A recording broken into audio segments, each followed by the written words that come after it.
Alexander Alex Hayes had long believed that life was best lived at top speed and with ironclad control.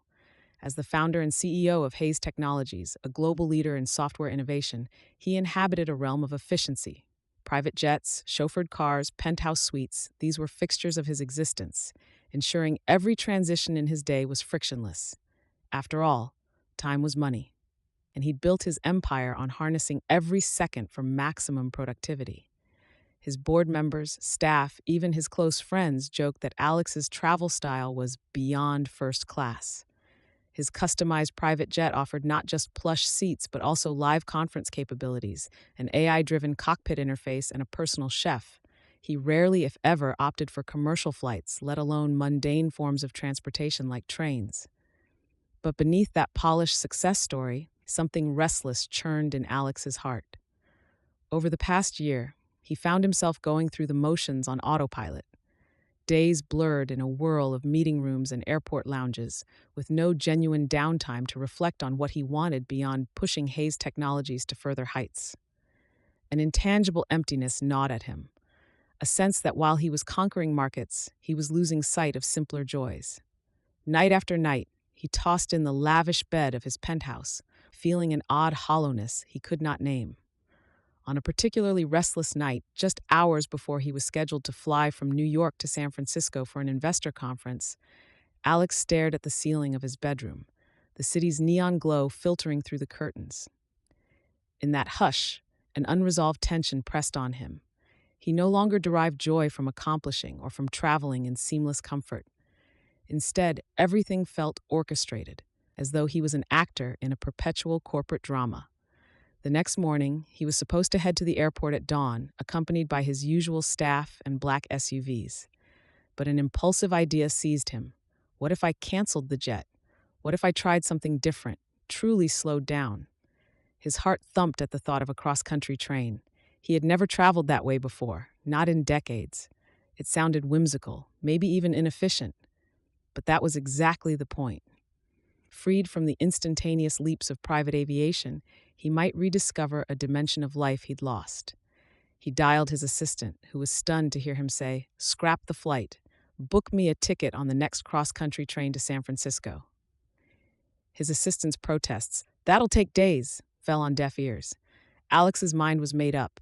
In his gut, he sensed a need for deceleration, for open vistas rolling by, for interactions unfiltered by his usual retinue. Something told him this journey, uncharacteristic as it was, might help him break free of the existential numbness creeping over him. Sure enough, the next morning found him standing in the historic train station in Midtown Manhattan, dragging a modest suitcase. Gone were the usual entourage. He wore casual slacks, a sweater, and carried a backpack loaded with a few personal items, paperback novels, not industry reports. Commuters bustled around him, some wearing suits, others lugging kids in strollers, many sipping coffee from cheap paper cups. Alex felt oddly liberated among them. No special lounge, no gate agent fussing over him. He approached the ticket counter, retrieving his reserved ticket for the Scenic cross-country service, a route that would slice through the American heartland, crest the Rockies, and meander across deserts until it reached the West Coast. The clerk recognized his name, but politely refrained from making a fuss, handing over the ticket with a cordial, "Enjoy your trip." The overhead board announced final boarding for the express. Alex inhaled, scanning the train platform. An Art Deco locomotive glinted beneath overhead lights, flanked by a series of sleeper, coach, and dining cars. The mechanical hum was a far cry from the hush of private jets. Stepping forward, he felt a rush of possibility. He had nowhere else to be for days except right here, letting the rails carry him from one coast to the other, a traveler among travelers. Walking onto the train, Alex observed the details. Plush seats with embroidered patterns, warm wooden accents that hinted at old-world charm, brass fittings that signaled a design aesthetic reminiscent of mid-20th century rail travel. The corridor was narrower than what he was used to, but it exuded an intimacy absent from the cavernous terminals of private airports. He found his sleeper compartment, cozy, hardly bigger than the average walk-in closet in his penthouse. 2 seats by day, folding into a bunk by night, a small sink, overhead shelf for luggage, a wide window that promised sweeping views. Not bad, he murmured, storing his suitcase. Even the bedding arrangement was new to him. He smiled at the novelty. No personal flight attendant, no plush lounge seat, but a homey comfort he'd almost forgotten existed. Outside in the corridor, a conductor strolled by, tipping his cap. "Good morning, sir. Welcome aboard.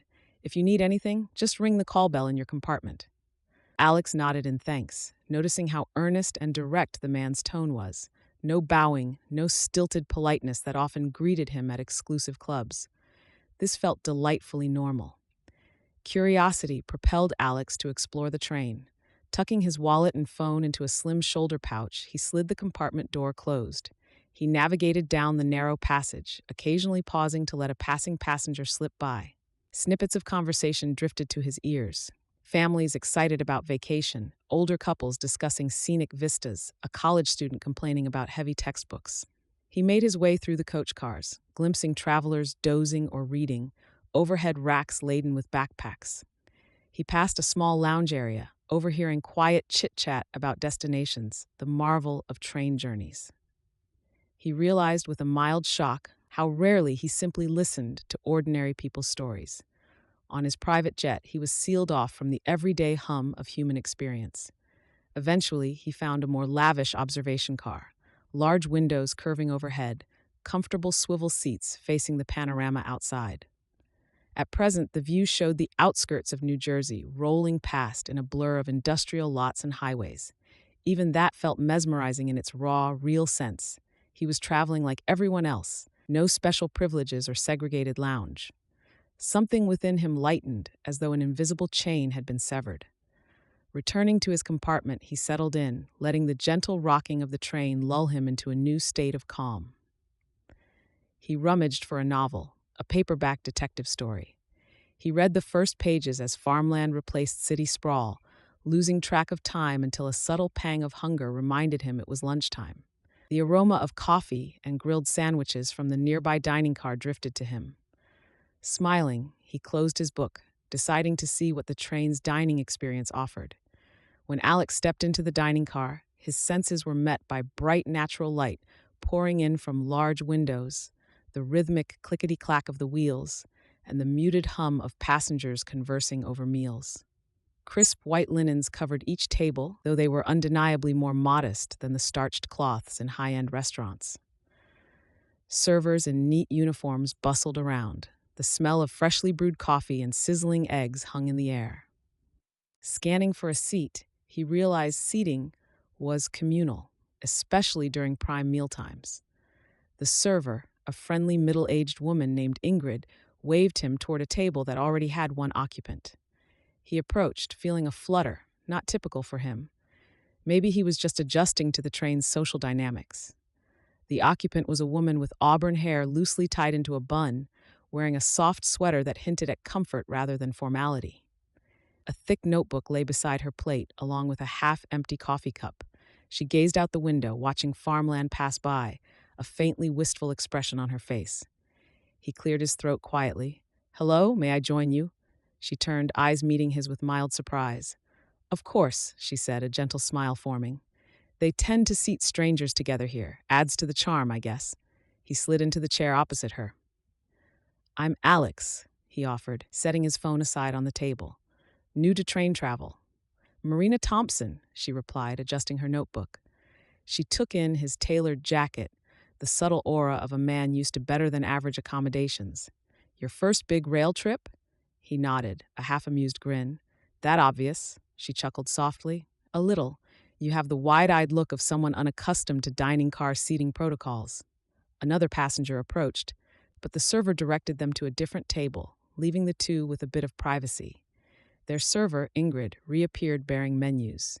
With a practiced flourish, she poured fresh coffee. "Special today is the herb omelette," Ingrid said cheerily, "plus bacon or sausage if you like." Alex perused the short menu, far simpler than the gastronomic extravagances he might have at a Michelin-starred restaurant. But something about its directness appealed to him. No brand-name Wagyu or caviar, just straightforward meals. He glimpsed at Marina over the rim of the menu. She caught his glance, winking playfully. The omelet's good, she said, as though reading his mind. Also, the coffee's famously decent. No cappuccino machines, though, so you'll have to settle for plain drip coffee. Sounds perfect, he murmured, setting the menu down. I'll take that recommendation. She also asked for an omelet, skipping the bacon. Ingrid jotted down orders and bustled off. Before the conversation resumed, the train jerked slightly as it picked up speed, forging deeper into open countryside. The scenery beyond the windows turned to gently rolling fields dotted by barns and silos. As they awaited their food, small talk unfurled into more personal territory. Alex learned that Marina was a travel writer, focusing on slow travel. She explained, with a glimmer in her eyes, how she once hopped flights every few days but felt she was missing the soul of places. Now, she boarded trains, ferries, local buses, capturing the nuance of real journeys for a series of articles that championed a more mindful approach to tourism. He found the concept refreshing, mindful travel, a direct contrast to his usual city hopping at supersonic speeds. Why slow travel? He asked, sipping coffee. She leaned forward slightly. Because speed sometimes dulls our senses. When we slow down, like on this train, we notice the textures. Farmland rolling by, the shift of light at different hours, the people we meet over shared tables. It's less about snapping pictures of landmarks, more about real immersion. A flush of admiration coursed through him. She embodied the kind of reflection he'd been craving. I can relate, he confessed, swirling the coffee in his mug. I usually rely on private jets. Time is money, so efficiency rules, but I guess it can become hollow after a while. Her eyes sparkled with curiosity. Private jets? You must work in a high-pressure environment. She didn't press further, respecting boundaries. He gave a measured nod, not quite disclaiming he was a billionaire CEO, but acknowledging it was no ordinary job. When their omelets arrived, conversation pivoted to lighter topics. Favorite cuisines, funniest travel mishaps, random tidbits about dream destinations. He told a half-hilarious story about a corporate retreat in the Swiss Alps that turned into a fiasco with comedic misunderstandings. She recounted how she once ended up on a cargo ferry in Southeast Asia by accident, bonding with locals for half a day. Laughter blossomed, the comfortable clink of silverware a gentle backdrop. Alex realized with surprise that the last time he'd engaged in such free-flowing personal conversation might have been years ago. He'd built so many walls, always guarded, always aware of potential exploitation. Yet here, on a train, across a tiny dining car table from this travel writer, he felt a sense of liberation. Their breakfast spilled into a prolonged dialogue as the train chugged onward, farmland morphing into hills, with occasional glimpses of small towns. The morning sun climbed higher, casting warm rays through the dining car windows. Marina paused often to jot little notes in her thick journal, capturing ephemeral impressions. She'd smile in apology, explaining it was how she recalled sensory details for her articles. Alex asked if she minded describing her writing process. She lit up, explaining how she meticulously observed each transition in the landscape, each snippet of conversation, weaving them into evocative narratives that let readers experience the journey. He found her passion contagious, a devotion to storytelling that overshadowed any desire for quick bullet points or data. He realized the text messages stacking on his phone, ping, ping from staff or stakeholders, could wait. Right now, the moment felt bigger than any missed update. The train ride had just begun, and already it was fulfilling that intangible hunger for meaningful connection. Eventually, the dining car filled up, with Ingrid ferrying more plates. A small group of seniors asked if they could share the table. Marina and Alex politely rose, letting them take seats. Ingrid kindly directed them to seats in the lounge car for coffee refills. They gathered their items, stepping aside, a reluctance swirling in the air as if neither wanted the conversation to end. He cleared his throat, a subtle nervous energy returning. Maybe I'll see you later? In the observation car or the lounge? She offered a warm grin. Certainly. I spend a good chunk of time near the big windows. Hard to pass up the views. If not, there's always lunch or dinner. On a train, we're bound to cross paths. He chuckled, relieved. True, I'd enjoy that. As she waved goodbye, heading down one corridor, he parted the opposite way. Already, a sense of longing anchored itself in him. He'd come on this journey to find something intangible. Maybe, Just maybe, Marina was that something. The next day, Alex found himself wandering into the observation lounge during midday.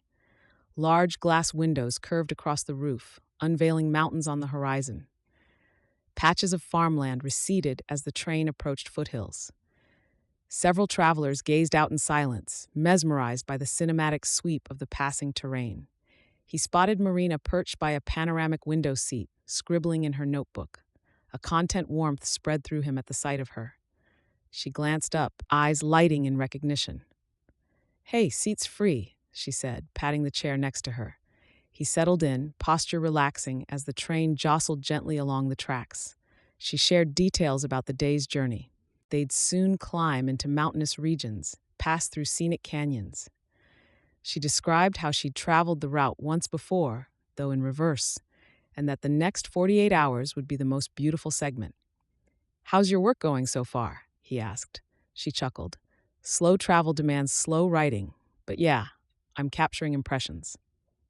The next article is about how trains let travelers build ephemeral relationships, like we do in these communal spaces.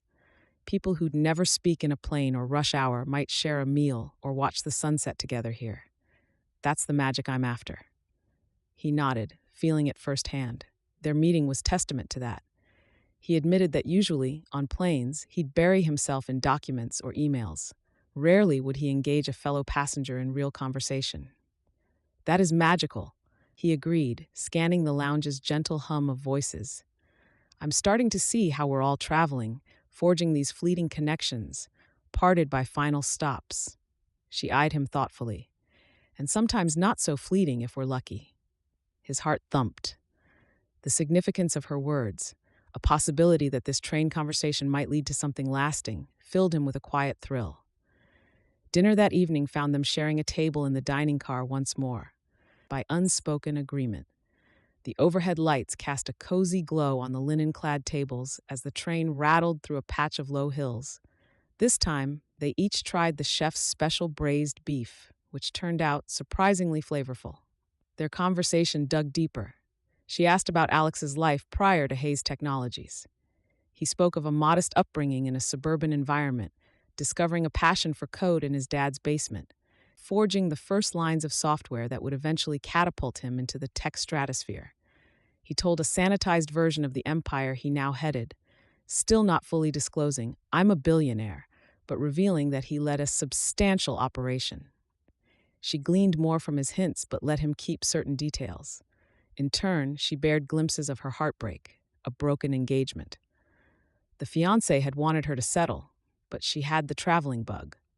They realized after a year that they aimed for different roads in life. "It was tough," she admitted, voice hushed. "I felt guilt. Maybe I was too restless. But traveling is how I feel free." Alex listened intently, struck by the resonance. He, too, had parted ways with a past girlfriend who couldn't handle his unstoppable business expansions. The details might differ, but the fundamental clash of lifestyles was similar. Their shared vulnerabilities spurred a deeper bond, forging an empathy that overshadowed casual small talk.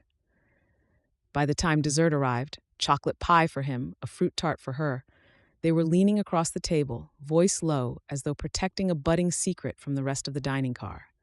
If any onlookers noticed their closeness, they said nothing, wrapped in their own mealtime conversations. Day by day, the train progressed across the continent, each region unveiling new vistas. Wide plains shimmering under midday sun, dramatic cliffs at sunset, small stations echoing with announcements in distant rural towns. Alex and Marina found themselves gravitating toward each other's company, be it breakfast, dinner, or a midday stroll through connecting cars. They read side by side in the lounge, occasionally trading quips about their chosen books. She teased him for reading a detective novel about corporate espionage. He teased her for devouring a vintage romance about star-crossed travelers. In the silences, the clack of rails lulled them, a shared quiet that felt oddly intimate. Sometimes they parted ways for a few hours. She might interview a few passengers or slip away to pen notes, while he fielded minimal phone calls from his management team, ensuring the world didn't collapse in his absence. But he intentionally limited those calls, letting his top executives handle the day-to-day. Each time he hung up, a sense of relief coursed through him. He was letting go, trusting others to do their jobs, reclaiming something essential about himself. On the second night, well after dinner, they found themselves once more in the observation car. The train had passed through a tunnel in the Rockies, emerging into a star-laden sky. Most passengers slept, leaving the curved glass dome quiet and dimly lit. Marina was perched on a swivel seat, hugging her notebook, gazing at the swirling constellations overhead. Alex sat next to her, barely daring to disturb the hush. Mountains rose in dark silhouettes, while the train lights cast fleeting illumination on pine forests below. After a spell of silent awe, she whispered, "I used to be scared of traveling alone at night, but there's something comforting about these big windows, the knowledge that we're moving forward while the world sleeps." He glanced at her, noticing the softness in her expression. "I never realized how enchanting nighttime landscapes could be from a train," he admitted, voice equally hushed. "Usually, I'd be dozing on a plane or scanning business reports." She sighed, a gentle half laugh. "I used to run from heartbreak, skipping countries in a blur, thinking if I kept moving, the hurt wouldn't catch me. But ironically, it wasn't until I slowed down, like this, that I started healing." The rawness in her tone tugged at him. He found himself gently covering her hand with his own. "Sometimes we both skip over what we truly feel," he murmured, recalling his own approach of burying sorrow in success. "But maybe we can learn a different pace now." She turned to him, eyes shining with unshed tears. "Alex, her voice caught. He recognized the swirl of emotions that mirrored his own. Without further words, he brushed his thumb over her knuckles, silently promising that whatever this connection was, he wouldn't let it slip away unspoken. Near midnight, the train rumbled into a station in a quiet mountain town, stopping briefly for fuel and supplies. The overhead lights in the observation car dimmed further, prompting them to shift their conversation to an even lower murmur. All around them, the hush of sleeping passengers reigned. The conductor strolled by once, giving them a polite nod, seemingly acknowledging the fragile moment forming between them. Marina turned in her seat to face Alex more directly, knees brushing his. "I usually keep to myself on these journeys, gather stories, but rarely form close bonds with fellow travelers. You're the exception." Her cheeks tinted pink as she confessed it.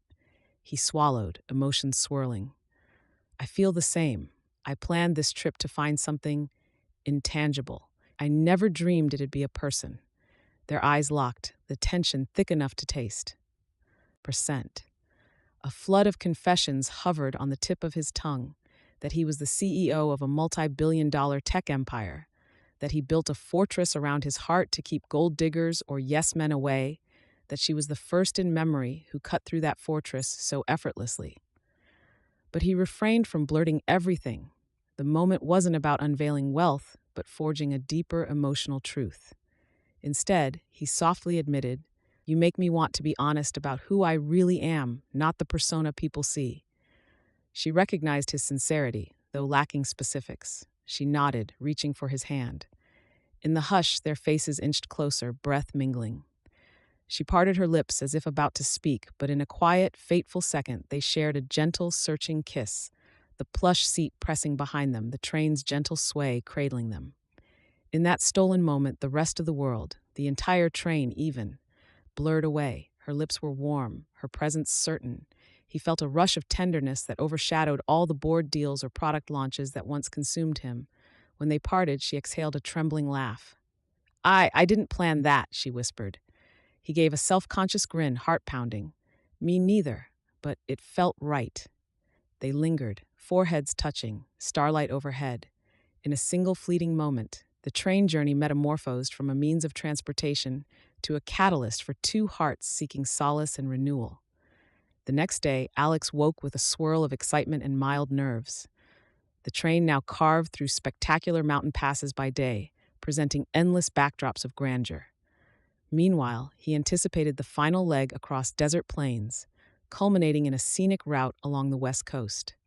The conference in San Francisco awaited him in mere days, but overshadowing that was the knowledge that soon this ephemeral bubble with Marina would end unless they found a way to continue it. They texted each other from separate compartments, playful notes about the morning's vistas.